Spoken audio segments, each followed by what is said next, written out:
നമസ്കാരം. വളരെ പ്രധാനപ്പെട്ട ഒരു ഡെയിലി അപ്ഡേറ്റ്സിലേക്ക് സ്വാഗതം.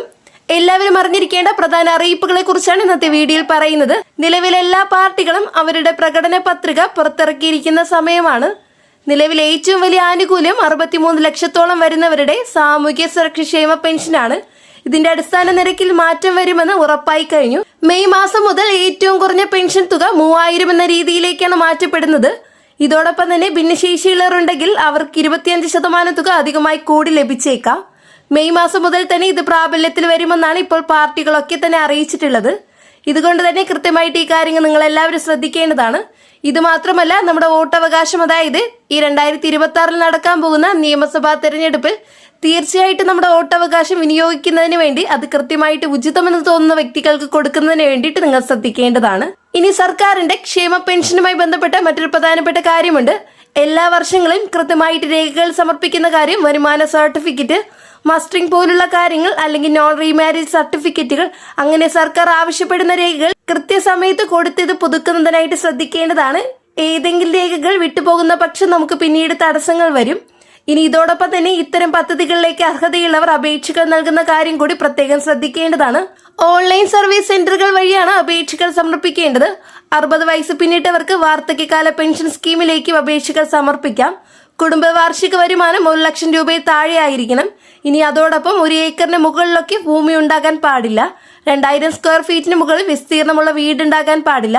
വീട്ടിൽ AC ഉണ്ടാകാൻ പാടില്ല. 4 ചക്ര വാഹനങ്ങൾ, 1000 cc എഞ്ചിൻ കപ്പാസിറ്റിയിൽ കൂടുതലുള്ള സ്വകാര്യ വാഹനങ്ങൾ വീട്ടിലുണ്ടാകാൻ പാടില്ല. ഇത്തരത്തിലുള്ള പല മാനദണ്ഡങ്ങളുണ്ട്.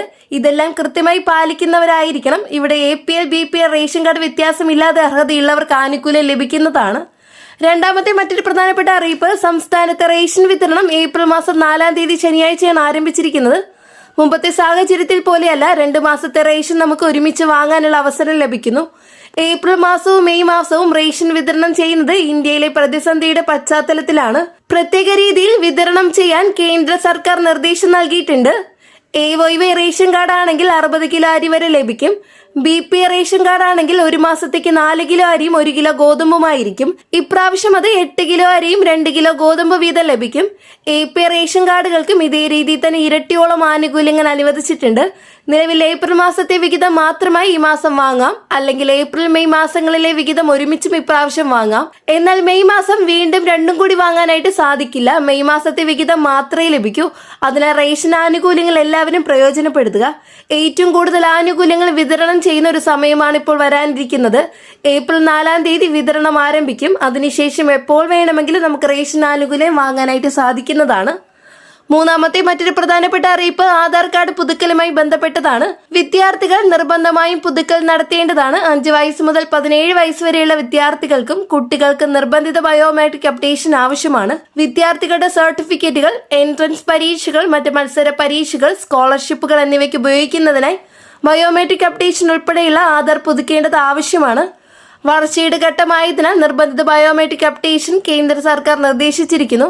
അക്ഷയ കേന്ദ്രങ്ങളൊക്കെ വഴി ഈ സേവനം ലഭ്യമാണ്. സൗജന്യമായി പുതുക്കൽ നടത്താനും സാധിക്കുന്നതാണ്.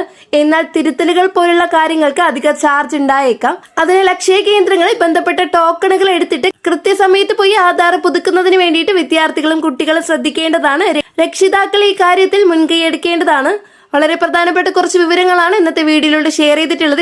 ഇത്തരത്തിലുള്ള വിവിധ ജനക്ഷേമ സംബന്ധമായ അറിയിപ്പുകളും അപ്ഡേറ്റ്സ് ഒക്കെ ലഭിക്കാനായിട്ട് ചാനൽ സബ്സ്ക്രൈബ് ചെയ്യാനും നോട്ടിഫിക്കേഷൻ ഉടനടി ലഭിക്കാൻ ബെല്ലൈക്കൺ അമർത്താനും മറക്കരുത്.